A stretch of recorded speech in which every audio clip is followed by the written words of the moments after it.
Hello students, welcome back to the channel.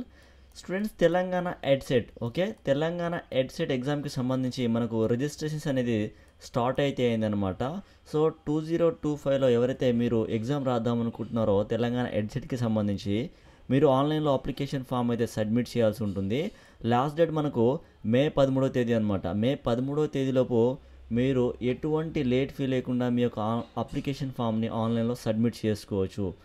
అలానే with late fee 250 rupees తోటి మే 20వ తేదీలోపు, అలానే విత్ లేట్ ఫీ 500 రూపీస్ తోటి మే 24వ తేదీ వరకు కూడా ఆన్లైన్లో అప్లికేషన్ ఫామ్ అయితే సబ్మిట్ చేసుకోవచ్చు. దీనికి సంబంధించి మీరు ఆన్లైన్లో అప్లికేషన్ ఫామ్ సబ్మిట్ చేసే టైంలో రిజిస్ట్రేషన్ ఫీ పే చేసుకోవాల్సి ఉంటుంది. So ST, SC and pH category వాళ్ళకు 550 రూపీస్ అయితే ఉంది. రిమైనింగ్ కేటగిరీ వాళ్ళకు 750 రూపీస్ అయితే ఉందన్నమాట. ఓకేనా.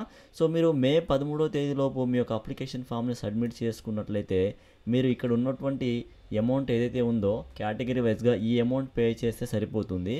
ఈ మే 13వ తేదీ తర్వాత ఇక్కడ ఉన్నటువంటి ఈ లేట్ ఫీ ఉంది కదా, ఈ లేట్ ఫీతో పాటుగా ఇక్కడ ఉన్నటువంటి అప్లికేషన్ ఫీ కూడా పే చేయాల్సి ఉంటుందన్నమాట. ఓకేనా. సో మీరు ఏదైతే ఈ లేట్ ఫీ ఉందో ఈ లేట్ ఫీని మీరు అవాయిడ్ చేయాలనుకున్నట్లయితే ఇక్కడ ఉన్నటువంటి మే 13వ తేదీలోపు, ఈ డేట్ లోపు మీ యొక్క అప్లికేషన్ ఫామ్ని ఆన్లైన్లో సబ్మిట్ చేసుకోండి. ఓకేనా. నేను నెక్స్ట్ వీడియోలో ఆన్లైన్లో అప్లికేషన్ ఫామ్ ఏ విధంగా సబ్మిట్ చేసుకోవాలనేది ఒక డెమో కూడా నేను చూపిస్తాను. సో దట్ మీరు ఈజీగా మీ యొక్క అప్లికేషన్ ఫామ్ని ఆన్లైన్లో సబ్మిట్ చేసుకోగలరు. ఓకేనా. దీనికి సంబంధించి ఎగ్జామ్ చూసుకున్నట్లయితే జూన్ 1వ తేదీన ఎగ్జామ్ అయితే జరగబోతుంది. 2 సెషన్స్లో ఎగ్జామ్ అయితే జరగబోతుంది. మార్నింగ్ 10 AM to 12 PM, అలానే afternoon 2 PM to 4 PM exam అయితే జరగబోతుంది.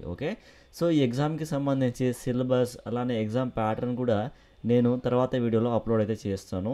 మీరు చూడండి, ఆ సిలబస్ తెలుసుకొని మీకు మార్కెట్లో చాలా మెటీరియల్స్ అయితే ఉంటాయన్నమాట. ఎవరైతే మంచి స్కోర్ చేద్దాం అనుకుంటున్నారో మీరు ఏదో ఒక మెటీరియల్ తీసుకొని, ఇప్పుడు నేను కూడా సిలబస్ ఆ టాపిక్ ఏదైతే ఉందో దాన్ని బేస్ చేసుకొని మీరు ప్రిపేర్ అయినట్లయితే మీకు మంచి స్కోర్ అయితే వస్తుందన్నమాట.